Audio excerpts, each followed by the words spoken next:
Hi, Tushri. How are you? Hi, I'm good. How are you? Very good. It's so nice to have you, Tushri. Thank you for taking our time. Likewise. Okay, Tushri, please tell us. Okay, this is a very interesting subject to begin with, right? Everybody wants that beautification part right now and aesthetics and whatnot. Everybody, it's like, so much in the market out there, right? Absolutely. So tell us, did you always want to be a plastic surgeon? Yes, I have always liked the glam bit of plastic surgery, like all of us do, and it's always really fascinated me. It brings a lot of satisfaction to make something perfect, and that is what I think drew me towards plastic surgery. Oh, beautiful. But there's always, another side to it. Okay, profession wise, yes, but I personally feel that everybody is just born beautiful. So, but why have people become so, conscious of their looks that they're looking for beautification? Why do you think it's become a thought process? So I completely agree with the process that everybody is born beautiful, and I feel that everybody is beautiful in their own proportions. Absolutely. What matters is that you carry yourself off well, and your facial features and your body features are in sync with your body. Right. So that is more important. Yeah. Now, what we are trying to do with plastic surgery is that if there is some sort of asymmetry that somebody is unhappy about, or if there's something that people are more conscious about, then we would want to, enhance it. Fair enough. But what we make people realize is that there is always going to be a little bit of asymmetry between the two parts of your body. Okay. No two parts are alike. Right. So there is nothing called as perfect in plastic surgery, even though we aim for that. But there is nothing which is perfect. Everybody has their own levels of it.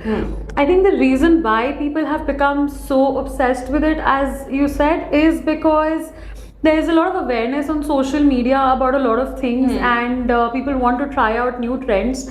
Now there is a very thin line between obsession and between awareness. Right. What we want to create is awareness. People should understand that there are procedures that they can get done in a safe manner, and there are certain procedures which are risky and which are unnecessary. Absolutely. So there are a lot of trends which go on which are not backed by scientific data. Like? So a lot of Instagram trends where people are trying to get a Barbie doll look, and they get some 6 or 7 facial surgeries. A bit much. Yeah. There are a lot of people who get very plump lips with fillers, very unnatural results. Yeah. So what we aim with plastic surgery is that when you get a plastic surgery done, apart from your doctor, nobody else should understand that. It should be so natural. Absolutely. It should just enhance your original beauty. Right. It should not look unnatural. Absolutely. No third person, without you telling them, should be able to understand. That's the perfect and kind that is of, what we call perfect plastic surgery. Yes. It is. But people nowadays, I've seen, they're wanting to look unnatural, those really big lips, and people find it really beautiful per se. Yeah. I don't know what that So that is a red flag for us. Yeah. So for us, a detailed consultation is very important. We always try to understand what the patient is looking for and whether their expectations are realistic and they make sense to us. If they are trying to achieve something which we don't feel should be done, we suggest them accordingly. Okay. So, but there's another catch to this, Itishri, okay, just from a public point of view, okay, this can be very easily made into business because people are brainwashed. Right. Okay, people really want to get things done just to look however or copy celebrities also these days. It's crazy. So how do you find the right place for it, wherein you're actually told what is good for you, what you should be getting done, or maybe what's not perfect for you? Again, so we always make sure that we try not making plastic surgery a business, and rather it should be a tool where we can help somebody improve their looks. Right. So as you said, a lot of people becomes very difficult for us because a lot of people come with a pic of Priyanka Chopra, right? Or this is how they want to look. Yeah, so this is how I want to look. Now there is a certain bone structure that you have in your face. There is a certain way your nose looks. You can enhance it. You can do certain changes to it. You can change your bone structure a little bit, but you cannot become another person. Like when you have Bollywood movies showing you bandages being put in. You turn from Sonakshi to Vidya Balan. Those kind of things. That doesn't happen. Okay. You can change the bone structure. You can alter it. You can change the soft tissue structure. But it takes multiple surgeries for someone to change their face so dramatically. Okay. Right? and which is again, part of a little bit of an unsafe plastic surgery that way. Okay. What we would suggest someone to do is enhance their features, like when people get a rhinoplasty or a nose job done, when they're not very happy with the way their nose droops, right, or when it's not straight and they want to straighten it. So those kind of tweaks, or they have a little bit of a bulky nose and they want it to look finer. There's nothing wrong with enhancing it, but copying, I think somebody is a totally different game. Yeah, exactly. Yeah. So you should look the best version of yourself, right, and not like somebody. Right. Fair enough. Okay. So, just to give some information out there, Itishri, so what is the difference between plastic surgery and cosmetic surgery? Right. So this is a very important and very relevant question that you asked. Plastic surgery is a very broad specialty, right? Where we have reconstructive surgery, we have trauma surgery, we have aesthetic surgery. So cosmetic surgery or aesthetic surgery is a sub branch of the parent branch called plastic surgery. Okay. So a reconstructive surgery could involve something like an accident surgery, when you have an accident and there's some sort of reconstruction which is being done there, or when there is a cancer surgery, there is a part which is resected. A burn surgery maybe. Exactly. Right. A burn surgery where we are trying to resurface the wounds or take care with dressings. Right. So there are multiple aspects. There are nerve injuries. There are hand fractures. So a lot of people don't know about this. So even those small bones, hand fractures, they are dealt by plastic surgeons. Oh wow. Yes, and even nerve injuries, when people can't move their hands, they have brachial plexus injuries. All of that is done by a plastic surgeon. I really didn't know that myself. Yes, exactly. Most people don't. Right? So this is all part of plastic surgery. Cosmetic surgery is a subset of plastic surgery, which is mainly for the beautification and enhancement of looks. Right. It is also for functional reasons at sometimes. Okay. Like? So when you talk about something like a breast reduction surgery, which actually is something like a functional impairment for somebody living with it. Okay. So, speaking of breasts now, since you mentioned it, there are so many girls out there who really have very heavy breasts, right? Yes. And it is a concern for a lot of them. Of course. So what age do you think is the right age for them to maybe go for a surgery or get that handled? Right. So this is a very important discussion we have with the girls and their parents quite a lot. I have a lot of women coming up to me with their kids who are 17, 18, right? And they are maybe a G size, So again, one thing which I would like to bring in here is a lot of people don't know their bra size or their breast size. So there is something called a cup size and there is something called a bandwidth size. So 36 is the bandwidth, right? And the cup size A, B, C, D. That is your right. That is what we are reducing or increasing with breast surgeries. Right. Your width more or less stays the same. It depends on how broad you are, what your structure is, right? All of that. So now, when people have a very big cup size, it really troubles them because imagine wearing a bag. A lot of weight that you're carrying. It really hurts your shoulders. Those bra straps are digging in. People have macerations below their breast. Maceration is like those fungal infections and sweating. That they become self-conscious. Imagine a girl who's 17 and somebody just staring at them right there, all the time. It's very unavoidable. They get very conscious. It affects their, personal confidence and how they, present themselves. And of course, it's a big functional impairment because, you want to participate in sports, you want to run, you want to go to the gym. Any of it is very embarrassing. You do not get brassieres to match your size and you cannot wear clothes that you want to wear. Right. So it depends on how significantly a functional impairment is being caused by that, first of all, and how big you are, right? So ordinarily, we would want people to wait till after they're done breastfeeding because there are changes in the breast that happen with breastfeeding. Might cause natural changes in the size. They will increase or decrease. It will happen, right? However, if it is causing a significant functional impairment, then it is better to get it done as early as possible. So we do operate women who are 18 or girls who are 18 also. That is the legal age where people are sound enough to make a surgical decision. So for most circumstances, we keep the cutoff as 18.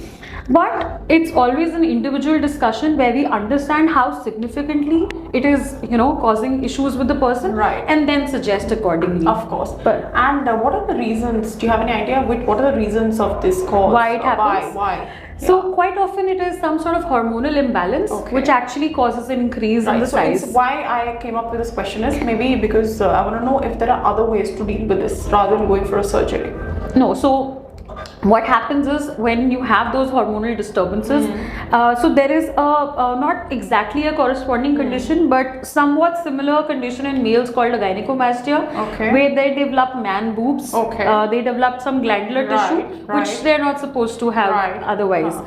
So the same thing happens in them. We won't be giving you hormonal modulation just to take care of those kind of things. Okay. So basically, unless you modulate the hormones, there is no way of altering the gland structure, right? So what is happening is that if there is a weight increase, be it gynecomastia or be it a breast, you can decrease the weight, the fat component of it. So if you work out a lot, you can reduce the fat component, Right, but you right. can still not alter the gland component. Yeah. Also, the other thing which significantly happens is there's a lot of sagging. There are a lot of women who have breasts hanging till below their belly buttons. Wow. So you still need to perk it up because that is the weight that is going to be hanging down. So these are the two things that happen. That can happen. Of course. Basically, can be dealt with Yes. plastic surgery only. Exactly. And once your breast increases beyond a certain size, it becomes difficult to exercise. Yeah, So of course. once they come back to their size with surgery, Right. Life is normal. life is drastically different. Of course. Yeah. Of course. Okay. So one more common thing I think that people really want to know is that is plastic surgery only for celebrities? Oh yes, Okay. that's Yeah. something that a Yeah, lot of my because- friends ask me. Yeah. That do a lot of celebs come to you, Yeah. and so I mean, this has always been something which has been a buzz that celebs are getting it done. Absolutely. The only thing is that obviously celebs made it more popular because we got to know more about Right. it. Now with the increasing awareness and the availability of plastic surgery and how safe it has become, plastic surgery is actually more commonly done by the general masses Okay. than just the celebs. Okay. Right? So a lot of people are becoming aware about their looks and about how they want to look, and Right. they want to increase their self-confidence. The vanity So- is really gone Yeah. up to another level. Yeah. So I would not consider it vanity really. That's maybe another discussion. But a lot of people being aware and having plastic surgery being accessible, a lot of common men are getting, men and women are getting it done. Okay. So a lot of men come to me for hair transplant. Yeah. Because okay, that's a part of. plastic surgery. Oh, really? Yes, Okay. yes. So it really significantly affects. Right. If you check out before How you look.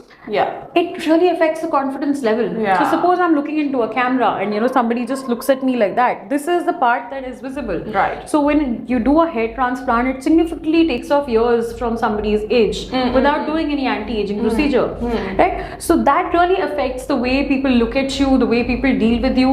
However much we want to rely on just talent alone, looks do matter. Well, that's Yeah. subjective. It is. Looks do matter, It but I think is. a lot of people are, and the ones I know as well, are also confident without getting things done. Yeah. Exactly. That's a very, very, very beautiful point you just brought Yeah. in. I tell my patients that if you feel you're confident enough to carry on like it this, off, I think you can don't carry get off anything anything. done. Absolutely. That is very important. Yeah. If somebody is not confident because of a certain condition, Then of course. then yeah, yes. Yeah. But if somebody is trying to project some sort of other issue, and they feel that getting a plastic surgery done Will would help solve their them, problem, yeah. that is a red flag. We don't operate such people. Okay. So your self-confidence comes from within. Exactly. However, there are certain things some people have. See, I'm not against improvisations because Yeah. there are things that you want to look good and everything, Exactly. but the confidence should not be the only reason. like something like gynecomastia Yeah. again, right? A lot So of what is it people. again, please? Gynecomastia is man boobs, male Okay, boobs. okay, sure. So a lot of men, when you go to a swimming pool, you go to a spa, you remove your shirt. You might as well exercise. There's no exercise doesn't help Exactly with what I mentioned. So exercise will only help in reducing the fat component. Okay. Now the other component is the gland. Okay. Unless you remove that, the problem is still there. that. Okay. So that So is you mean where it will keep coming back? it's still going to be there. Okay.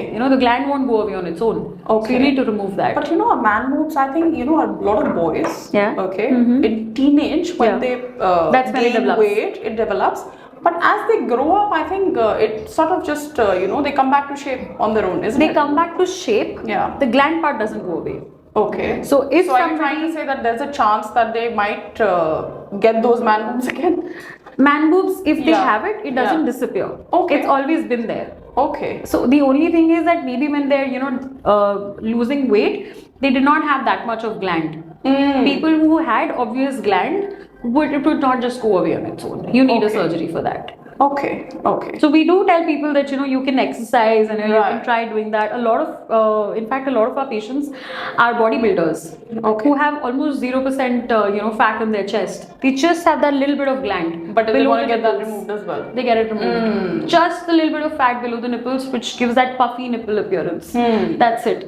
So I always feel that sometimes people get it done because it's about the public embarrassment that they have, and there's a certain way that people are expected to look. It's Like a societal pressure. I exactly. think, Like a lot of women, they're conscious about having smaller breasts or bigger breasts because they feel that I think people should really embrace what they have. They Unless, should. of course, it's a problem. they should. They Yeah, should. if it's causing a problem, like we discussed, then it's a different story. Absolutely. But I think overconscious. If it increases consciousness someone's does not. confidence, fine. But you should not let it define you. Yeah, absolutely, absolutely. Yeah.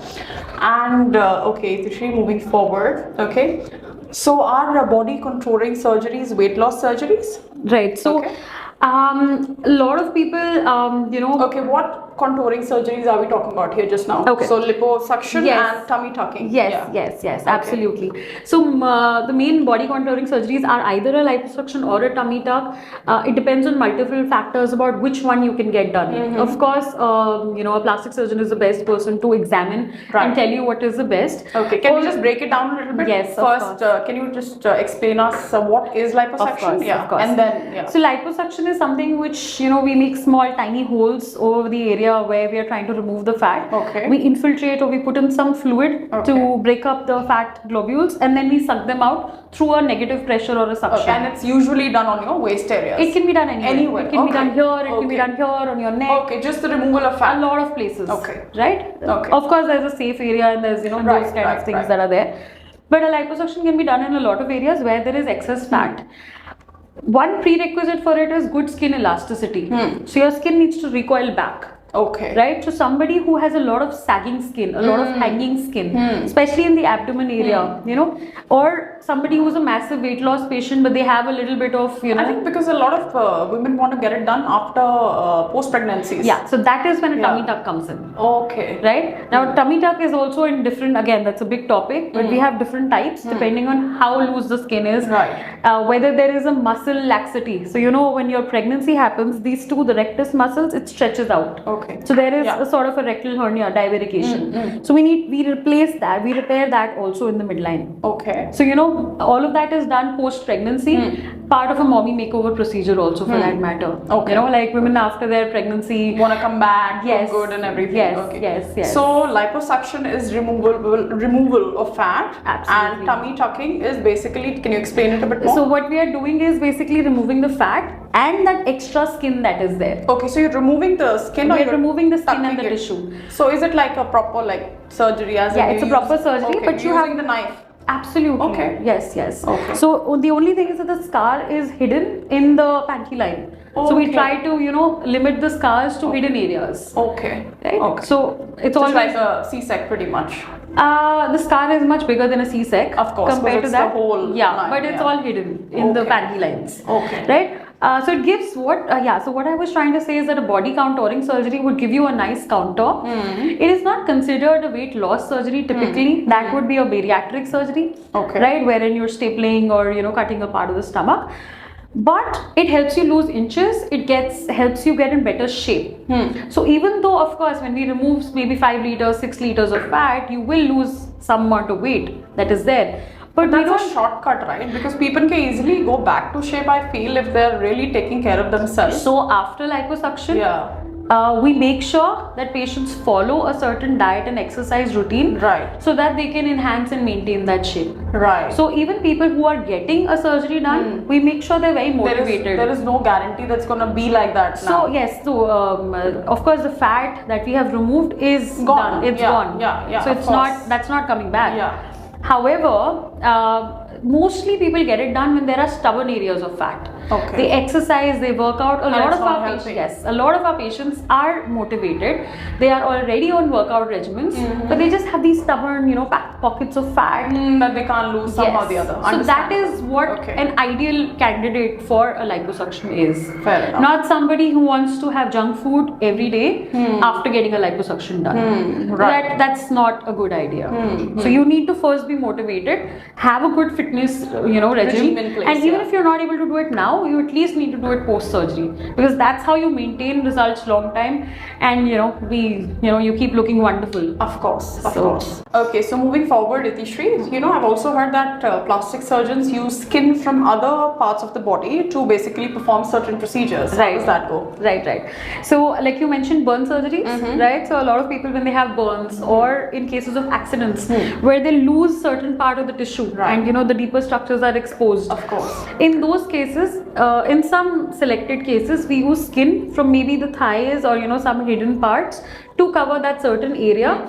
To give a tissue cover, right? We try to give a color match based on matching areas, but it's not always possible, right? So there may be a little bit of patch that is visible, Right. but it helps in covering areas where there is tissue deficit or where the tissue has gone. Okay. Now, if you have an exposed bone, or if you have your tendons or your nerves and vessels exposed, Right. you might need a flap surgery. A skin grafting might not be enough. Okay, what is a flap surgery? So a flap is something which has tissues, which could be a muscle, which could be just the tissue that is Can there. I just call it another piece of flesh in layman terms? No. Like how very do you, layman like, terms, yes. Yeah, I In a mean, way. that's all I know. In a way, yes. Yeah. But there are multiple complexity levels in it. So Okay. you could have a local flap where you just move the tissue around Okay. in that specific area, Okay. right? You could have a flap being taken from another area with its blood supply, which uses microvascular surgery, wherein you're joining two vessels together, which is a much more complex and a surgery. Of course. And you could have flaps wherein two parts are attached. Once they get their blood supply, you divide them. So there are multiple levels of complexity of Okay. flaps also. Okay. So all of these things, be it a skin graft, there is a reconstructive ladder that we have, Okay. right? Skin graft is obviously the dressing is the first. The second is a skin graft, and you move up the reconstructive ladder. Now that's how you basically cover wounds which are exposed. It could be a burn wound, it could be a post-accident wound, it could be a cancer wound. So So basically, it comes more under the plastic surgery. It bit, comes the under a not reconstructive cosmetic. surgery. Reconstructive surgery. Yes, Yeah, absolutely. Not cosmetic. Cosmetics, you don't do that. we do for Okay, some for some, cases, okay. wherein there are some people who have a lot of hesitation marks.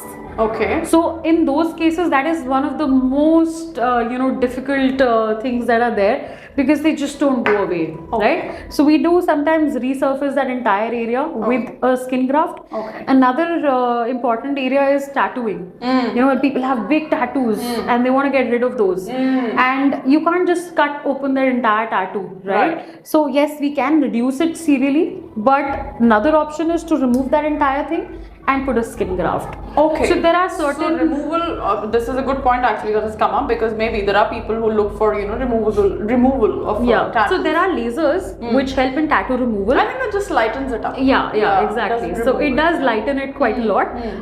But there are certain tattoos which are very dark, which the pigments won't come out. In that case, You we have to could get the grafting done, basically. So yes, even in cosmetic, so there is always an overlap between reconstructive and cosmetic. It's not two separate things. They always go hand in hand. Okay, Even sure. when you do a reconstructive surgery, you try to take care of the cosmesis. You try to make them look as good as possible. Right, of course. The best outcome Yes, possible. yes, Right, yes. right. Okay, if you get cheek fillers, okay, is it Right. possible that they might migrate basically to other parts of the face? Right. So we have compartments over the face. Mostly the cheek fillers are put over the bone that is there to enhance them. Sure. Right. There are certain precautions that are advised to somebody who just gets a cheek filler. You don't want to be rubbing that area or massaging that area immediately. Okay. We do ask people to avoid any sort of facials or any sort of heat treatments, so that you don't dissolve Suppress the area. so you don't dissolve the fillers or move them somewhere else. But once they are set there at that bony And how area, long does it take to so a few reset? days Okay. minimum, we would avoid somebody to not keep touching their face or rubbing it. Right. But of course, those kind of treatments that like facials or maybe like heat treatments, heat energy based devices, we would avoid for 3 to 4 weeks. Okay. Right. So the filler doesn't migrate just like that on its own. But yes, if Unless you- it's tampered with. yes, Yeah. unless it's tampered with initially, Okay. just for a few days. And how safe are fillers, Itishri, 5 years? So, in experienced hands, fillers are very safe. Okay. Right. There may be small things like bruising and some sort of redness or some sort of like an overfilling thing that could happen. But the more dangerous complications are not are pretty rare that way, right? So as long as a So if filler, there's been an overfilling, that can be basically managed? yes, an overfilling Or can be does it, managed. go only no, with no, time? No, overfilling can Can be definitely be managed. managed. Okay, sure. So there is something called a Hylase where we can dissolve the fillers. We obviously don't want it to get to that. Right. But if there is some sort of a little bit of overfilling, a little bit of an area that somebody doesn't want, we can always dissolve it. So that's really not a problem, and it can be done immediately. Okay. And fillers, you see those instant results, right? Yeah, So, of course. So yeah.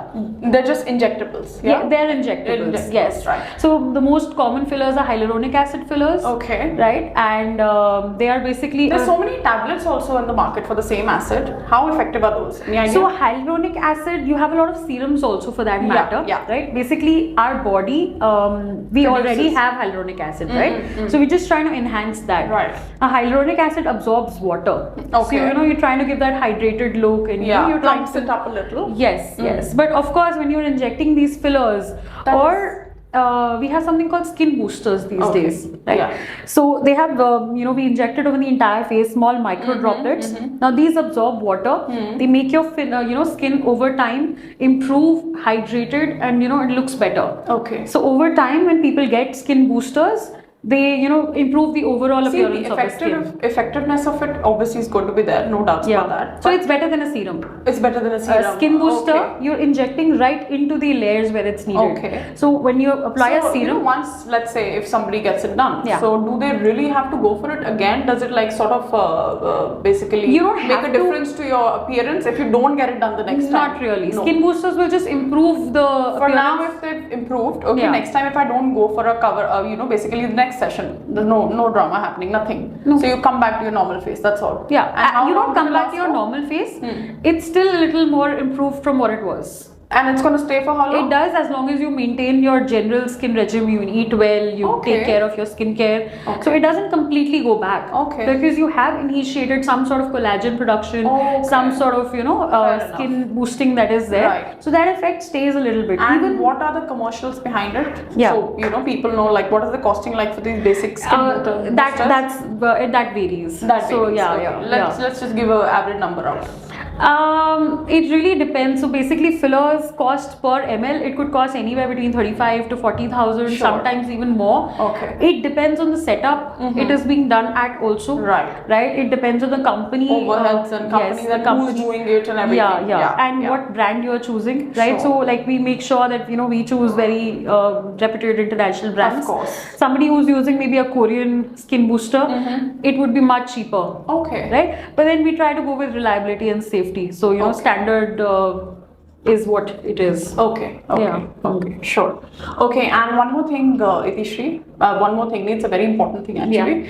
So is these aesthetic surgeries and everything safe for smokers? Because when you go to a dermatologist, Absolutely not.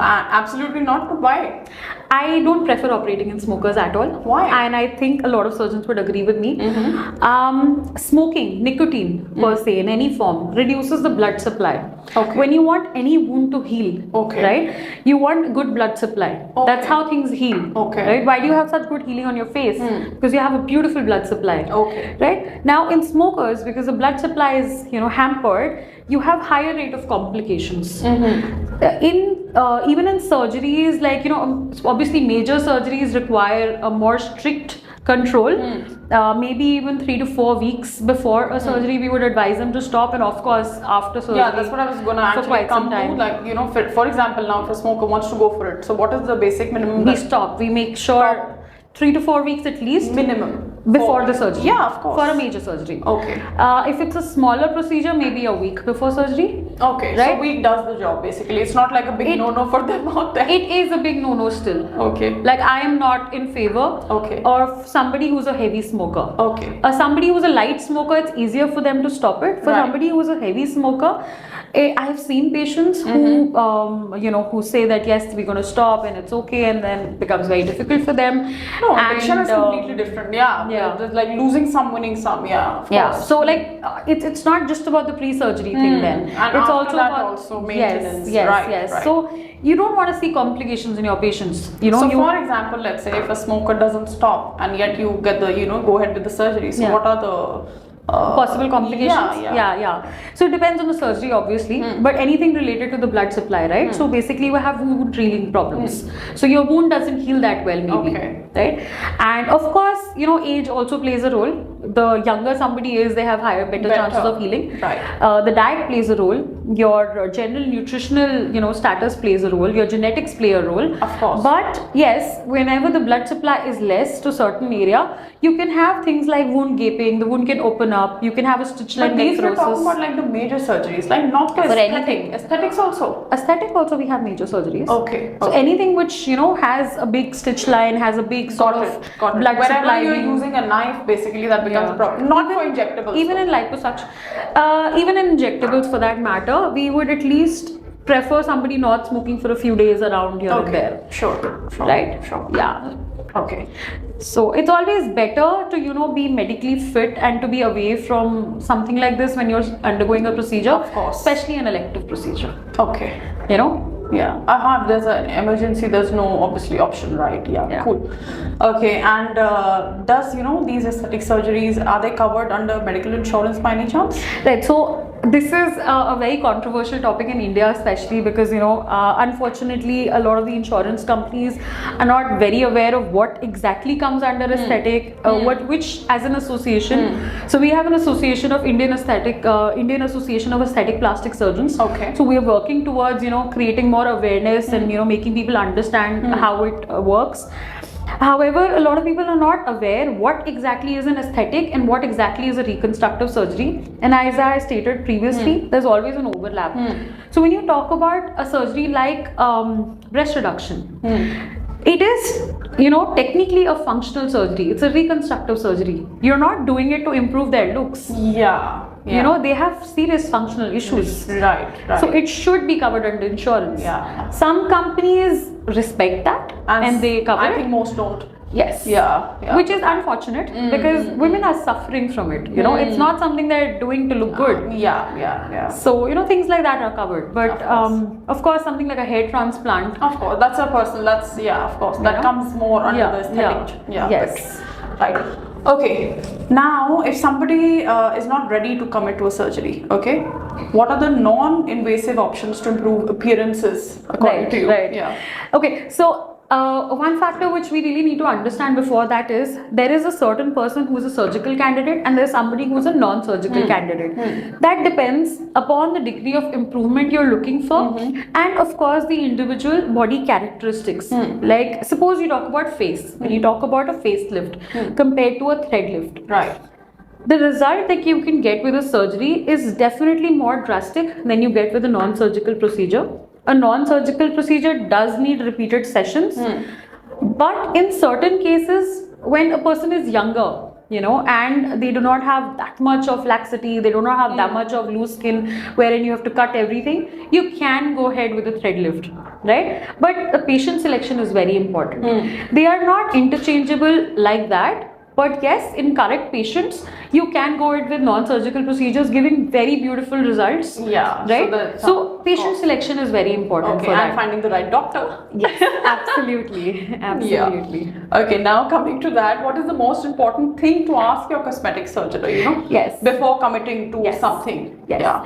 So I think this is the reason why I think this is one of the most important points of the discussion that we're having today.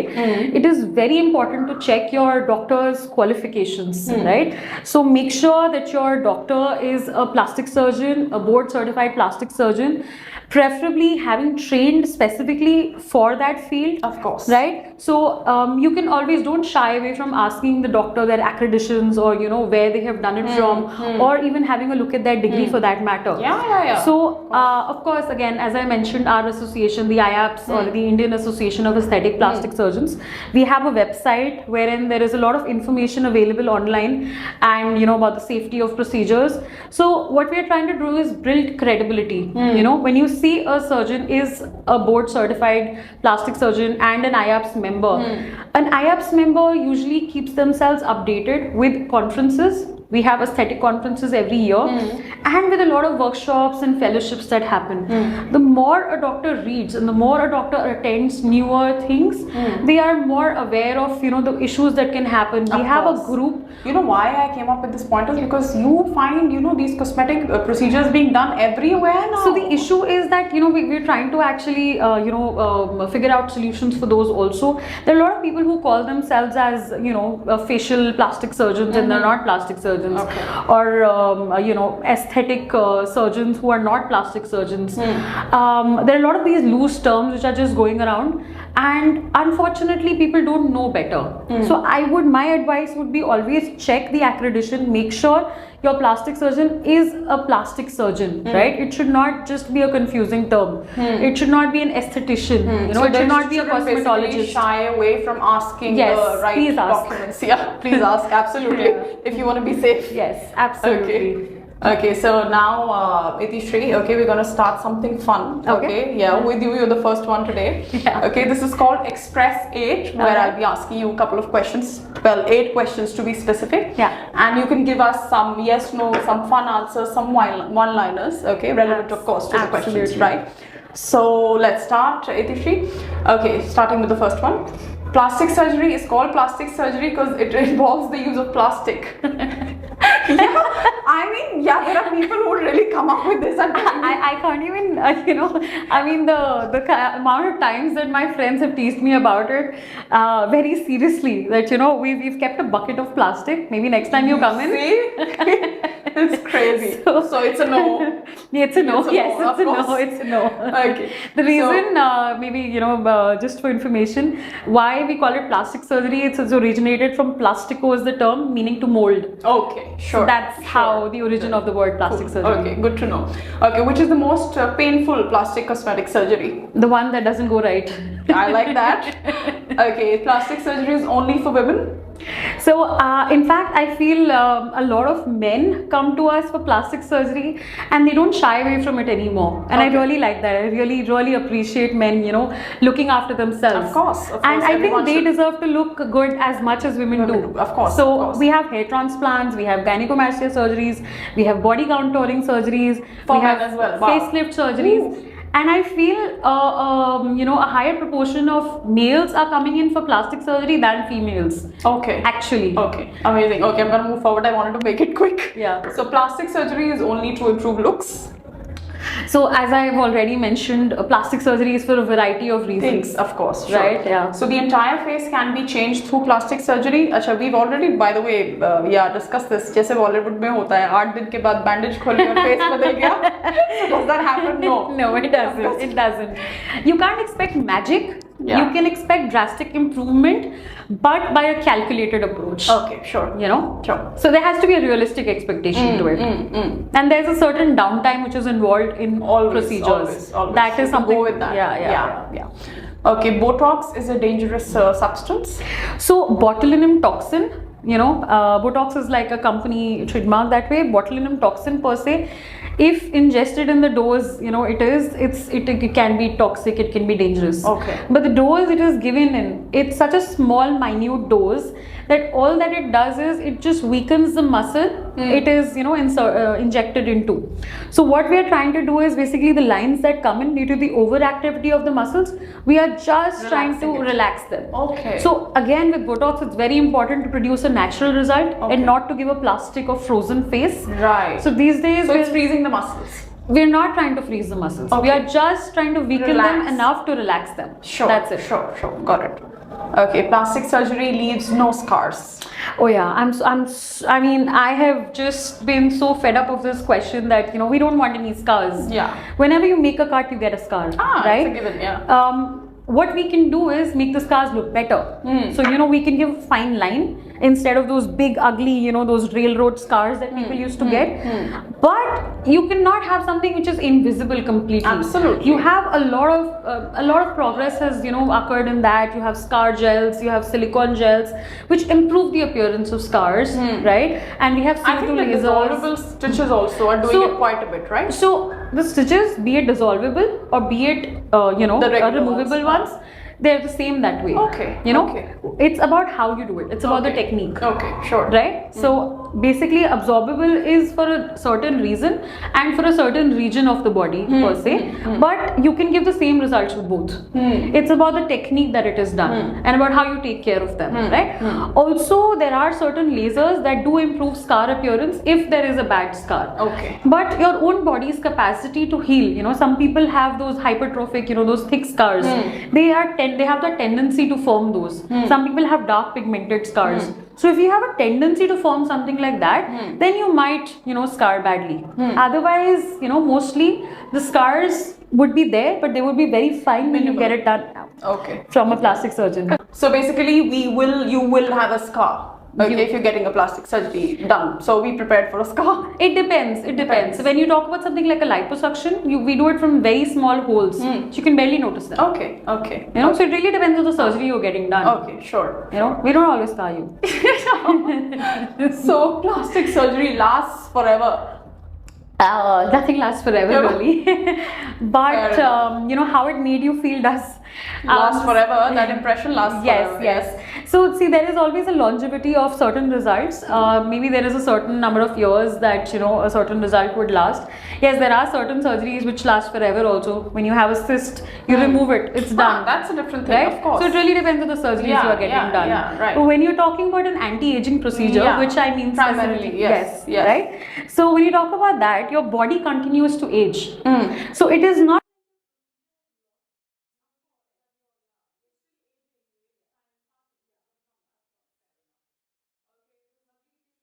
So I loved the conversation. It was fun. It was informative. Yes. Thank you for making time. Thank you so much. Yes, we catch up otherwise also. Yes. And I really hope that it helped create awareness and it solved most of the questions. Absolutely. Yes, I'm sure. Thank you so much. Thank you. Thanks.